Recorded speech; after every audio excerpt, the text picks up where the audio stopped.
Et bonjour tout le monde, c'est Azaï, on se retrouve pour une nouvelle vidéo. Aujourd'hui on va parler cochons d'Inde. Je vais vous présenter un petit peu mes cochons d'Inde et je vais vous faire un petit tuto sur comment bien élever ces cochons d'Inde. Alors attention, je ne suis pas un pro, je ne suis pas un éleveur de cochons d'Inde. Il y a forcément des gens qui vont dire que ce que je fais n'est pas forcément bien. Comme vous le savez, dans le milieu de l'animalerie ou même dans d'autres types de milieux, les gens ne sont jamais d'accord et forcément leur méthode c'est forcément la meilleure. Moi j'estime pas que mes méthodes sont les meilleures, mais bon, pour l'instant, voilà, dans l'expérience que j'ai, que ce soit au niveau des rongeurs ou autres animaux, bah, ça marche bien. J'essaie toujours de m'informer sur ce qui est le mieux quand même. Je prends le pour et le contre de ce que je peux trouver sur internet parce qu'il y a de tout et de rien. Donc je pense que la manière où je m'en occupe, c'est quand même vraiment pas mal. Je vais vous présenter tout ça et je vais vous présenter les bêtes. C'est parti. Donc là, on a mes deux petits bébés qui sont là. Regarde là, deux petits amours. Elles se fait gratouiller. Elles, son kiff, c'est de se faire gratouiller sous le truc. On va leur donner leur petit plaisir. Je vais vous expliquer un peu tout ça. Regardez. C'est quoi ça? C'est quoi ça? Petite l'endive? Regarde. Tiens, tu veux ça là? Regarde-moi ça. Oh oui, c'est bon ça. Hein. Oh ça c'est bon ça. Hein. Donc là du coup on a Nouille qui est un péruvien abyssinal. Et là on a oula oula. Elle veut dire bonjour au micro. Et là du coup on a Carpette qui est aussi un péruvien mais à poil long. Elle c'est une aventureuse. Regardez, on va leur donner leur petit plaisir. Là ils kiffent. Regardez, regardez-moi ça. Regardez-moi ça comme elles sont mignonnes. Donc ça c'est deux petits bébés.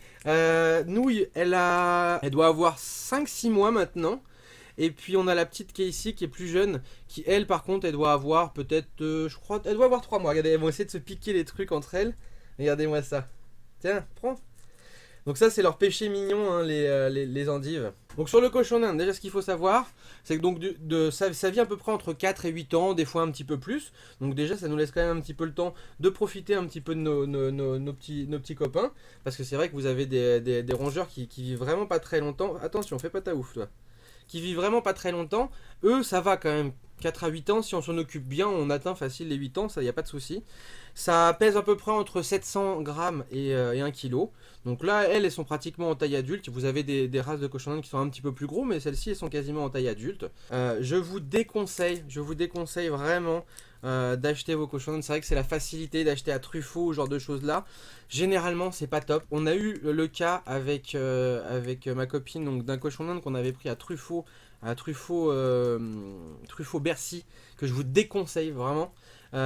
Tout simplement, en fait, on avait pris un petit alpaga et en rentrant à la maison, pourtant on l'avait bien ausculté et en fin de compte on s'est rendu compte qu'il avait la teigne sous les poils. Donc ils n'avaient même pas fait eux attention à comment allait le cochon d'Inde. Et ça c'est des risques parce qu'il faut savoir que les cochons d'Inde c'est des animaux qui sont très sujets au stress. Et du coup quand on les stresse, les cochons d'Inde, non faut pas bouffer la serviette, faut manger ça. Tiens mange, tu veux un petit peu d'endive. C'est très sujet au stress et quand ça stresse un cochon d'Inde, ça peut développer des maladies qui peuvent être transmissibles à l'homme, notamment la teigne. Et ça c'est une galère pas possible. Si vous avez d'autres animaux à la maison, ça se propage, c'est vraiment une galère. Donc il faut vraiment faire attention. Quand vous récupérez, si jamais vous achetez vos animaux, à Truffaut, ce genre de choses là, malgré que je vous le déconseille, mais c'est vrai que bon, si vous avez que ça à côté de chez vous, bah vous faites ça. Mais si jamais vous le faites, regardez bien, auscultez bien vos animaux, même si voilà, vous en avez un qui vous a tapé dans l'œil, vous demandez à la vendeuse de bien regarder, et vous lui demandez de regarder ses oreilles, regarder le contour de ses yeux, ses pattes, voir comme si tout va bien.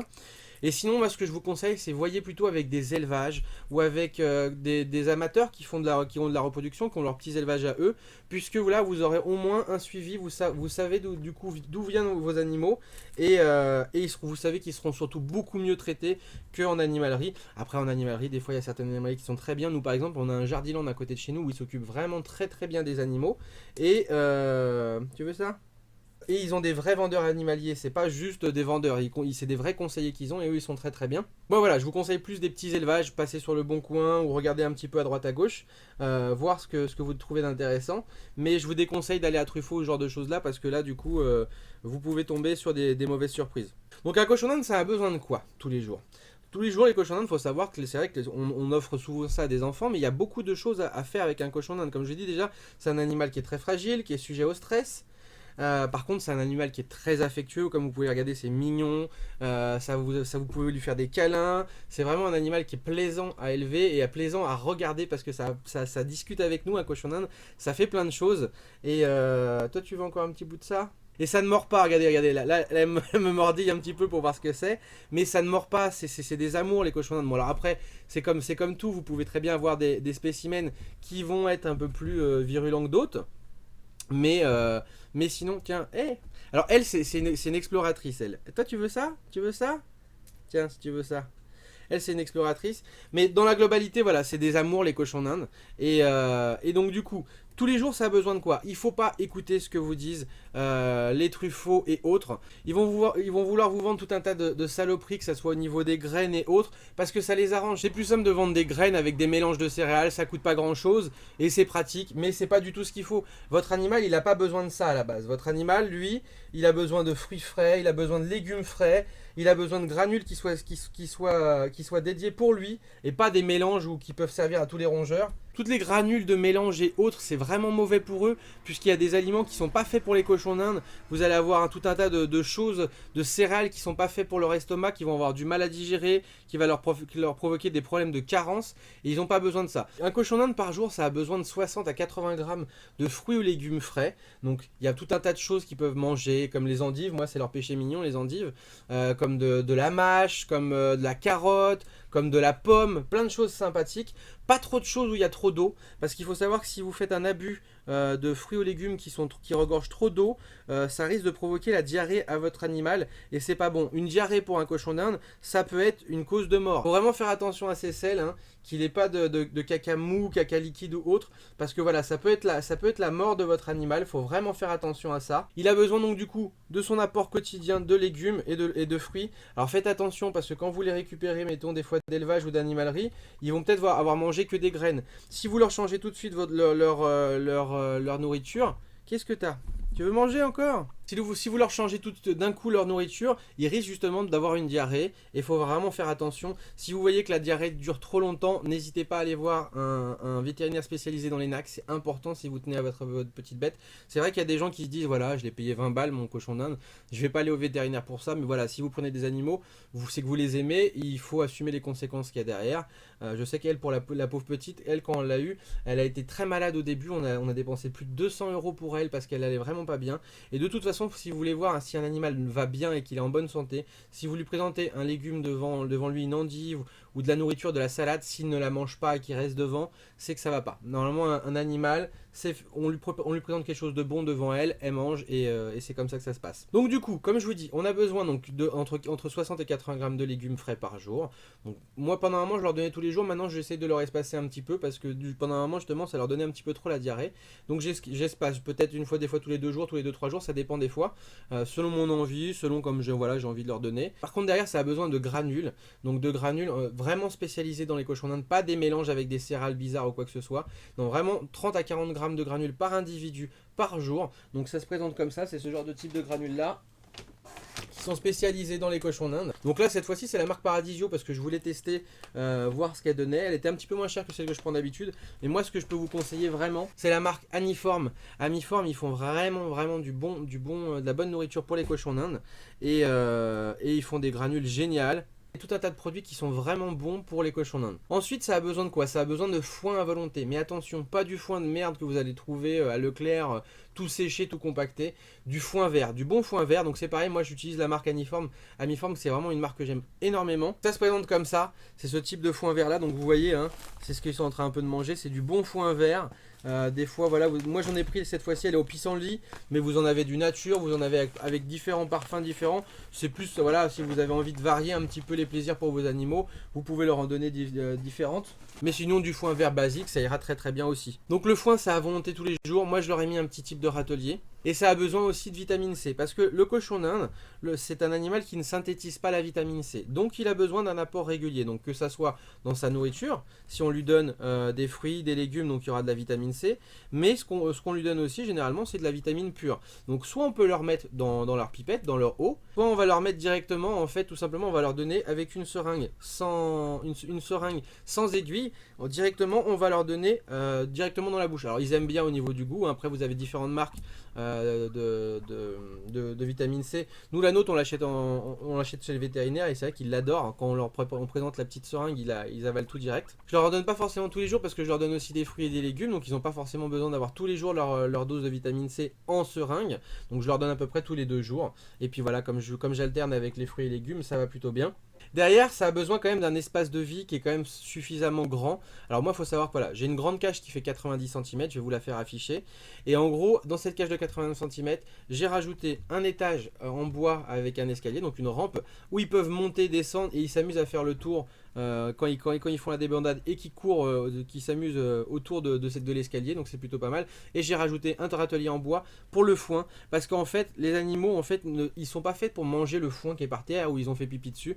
Il faut leur faire comprendre que ils ont un endroit qui est dédié pour la nourriture et donc du coup on leur met leur foin dans le râtelier et du coup ils vont se servir quand ils ont faim et je vous garantis que le râtelier elle le goume bien. Donc au niveau de la cage, voilà, vous pouvez partir. Si vous avez comme moi 2 individus, 90, 1 mètre, c'est pas mal.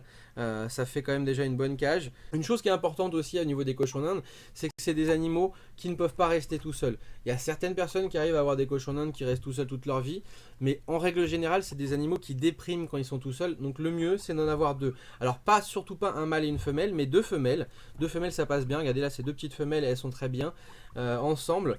Vous pouvez en avoir plus, mais dans ces cas-là, il faut faire grandir la taille de la cage parce qu'il leur faut de l'espace pour s'amuser, pour se déplacer, pour faire leur petite vie. Il ne faut vraiment pas prendre des fois des cages dédiées pour cochons d'Inde qui sont tout petites. Prenez des cages dédiées pour lapins, des grandes cages et vous verrez que vos cochons d'Inde seront très très heureux comme ça. Chose très importante aussi, n'écoutez pas les animaleries qui vous disent oui, vous pouvez les mettre avec un lapin, ça se passe très bien, etc. Non, non, non, ça se passe pas bien du tout. Les lapins, c'est juste parce que ça mange la même nourriture et que c'est le côté pratique, mais sinon ça ne va pas bien du tout. Le lapin, faut savoir que le lapin c'est très territorial et moi j'en ai fait l'expérience. Au bout d'un moment, donc quand ils sont petits ça va bien aller, mais dès qu'ils vont grandir un petit peu, le lapin elle veut aller sur moi là. Non, non, non, non, non, tu vas pas sur moi. Dès qu'ils vont grandir, le lapin va le jeter contre les barreaux et risque même de le tuer. Donc je vous déconseille de mettre le lapin avec votre cochon d'Inde parce que ça sera vraiment, ça va finir par un drame quoi qu'il arrive. Comme je vous ai dit, c'est très sujet au stress, donc essayez de pas non plus les mettre dans un endroit trop bruyant, mais il faut que ça soit quand même dans un endroit où il y a du passage, où vous les voyez régulièrement. Et en fait, vous voyez, les miens ils se laissent quand même vachement faire, hein. Elle bouge pas, elle est tranquille et tout. Et en fait, il faut que vous les habituez. Donc moi, quand je vais à la cage, etc., j'ai l'habitude de mettre ma main dedans. Et ce que j'ai fait, c'est que des petites, je les ai habituées à mettre ma main dedans pour leur faire comprendre que bah voilà, c'était l'espace de vie. Mais si je voulais, je pouvais venir dans leur habitat. Et je les ai habitués à ma présence. Du coup, le fait de venir régulièrement, de venir leur donner à manger et tout ça. Et après, vous verrez que quand vous venez et quand vous utilisez, mettons, un sachet ou quoi, ils vont tout de suite couiner en disant oh là là, on a faim, qu'est-ce qu'il y a, et ils vont venir vous voir. Elle, la petite, elle vient ici avec le cou comme ça tendu pour que je vienne la gratouiller. Et vous verrez du coup que c'est des animaux qui sont adorables. Alors vous verrez aussi que les cochons d'Inde, c'est des animaux qui communiquent énormément. Donc eux, voilà, justement, ils sont en train de couiner, ils sont contents là. Donc vous avez différents types de couinements, différents types d'aptitudes. Donc par exemple, si elles vont lever le nez vers le haut comme ça veut dire que là, elles sont attentifs. Elles sont aux aguets à tout ce qui peut se passer, elles sont curieuses, etc. D'ailleurs, quand elles vont visiter un lieu qu'elles connaissent pas, elles vont faire un peu comme là, elles vont faire couicou. Des fois, elles vont faire des couinements un peu plus longs, c'est quand elles cherchent leur congénère. C'est si jamais nous on les sépare, et ben on a la deuxième qui va chercher la première. Ensuite, vous allez avoir ce qu'on appelle la rumba. La rumba, en fait, vous allez voir, elles commencent à bouger leur cul et elles font broulouloulouloulou comme ça, là, un peu comme des dindons. En fait, c'est une technique de drague. Donc elles, malgré que ce soit deux femelles, elles se draguent un petit peu entre eux très souvent, et c'est assez rigolo à regarder parce que bon voilà, tu vois, elles sont là, elles se draguent, donc du coup elles se suivent. Quand elles sont heureuses, elles font la débandade. Donc la débandade, vous allez voir, les gens qui ont des cochons d'Inde ne le font pas. C'est là qu'on voit les cochons d'Inde qui sont heureux et épanouis et d'autres non. Nous, les nôtres, ils la font H24, même la nuit malheureusement. Et en fait, ce qui se passe, c'est qu'elles vont sauter sur elles-mêmes, elles vont courir, elles vont sauter partout, hop hop, elles vont s'arrêter, etc. Et en fait, elles sont heureuses, elles montrent comme quoi, voilà, elles vont bien. Et quand elles font ça, la débandade, donc les deux le font, elles se courent après, elles se machinent, elles jouent, etc. Et ça fait plaisir à voir et ça montre vraiment, voilà, que l'animal, il est heureux et qu'il se sent bien dans non, on bouffe pas ça. Et qu'il se sent bien dans son habitat. Par contre, à l'inverse, quand vous entendez des claquements de dents, là par contre c'est que l'animal est pas content et faites attention parce que même si c'est des animaux qui ne mordent pas, vous pouvez quand même vous manger une petite morsure. Donc après c'est pas une morsure de serpent non plus, hein, mais bon ça reste ça a quand même des bonnes dents, donc ça reste une morsure qui vous fera quand même saigner un petit peu. Et surtout pour les enfants ça risque de faire un petit peu plus mal. Donc si vous entendez des claquements de dents, arrêtez de faire ce que vous faites et laissez votre animal tranquille. pour pas vous faire mordre quoi. Au niveau des soins des animaux comme ça, il n'y a pas besoin de les baigner. Bon, ça peut arriver des fois s'ils sont très sales, comme là vous voyez on a quand même deux spécimens qui ont des poils un petit peu longs. S'ils sont vraiment très sales, là à ce moment là, oh bah elle vient de faire un petit pipi. Elle vient de faire un petit pipi et un petit caca. Si jamais vous voyez qu'ils sont quand même vraiment très sales à ce moment là, surtout elle qui a les poils très longs, vous pouvez la laver un petit peu dans le lavabo, histoire de la nettoyer un petit peu. Et il faut aussi couper ses poils pour pas non plus que ça traîne trop par terre. Mais sinon de manière générale vous n'avez pas besoin de les laver. Par contre voilà, des animaux comme celui-ci là, comme cette alpaga à poils longs, ça a besoin quand même d'être brossé pour que ses poils, elle aime pas trop, mais malheureusement il faut quand même le faire, et ça a besoin donc du coup qu'on lui brosse un peu ses poils, parce que sinon ça a vite fait de s'en mêler et après c'est le bordel. Au niveau de la reproduction, alors je sais qu'il y a des gens qui se disent on va prendre des cochons d'Inde, on va faire reproduire tout ça, c'est quand même quelque chose de très compliqué et de très risqué. Comme je vous ai dit, c'est un animal qui est fragile, et ça a des conditions de faire de l'élevage entre guillemets, et de faire des petits à son cochon d'Inde. Tout simplement, déjà le cochon d'Inde, il peut pas avoir de bébé s'il fait pas un minimum 700 grammes. 700 grammes c'est vraiment le minimum pour vos femelles. Et il faut le faire avant ses 11 premiers mois. Tout simplement parce que au-delà des 11 mois, l'élasticité du vagin de l'animal va être beaucoup plus rigide, beaucoup plus dur. Et ça risque de faire des complications, voire par césarienne, et là c'est plus compliqué. Alors que si elle le fait avant les 11 mois, il n'y aura pas de souci.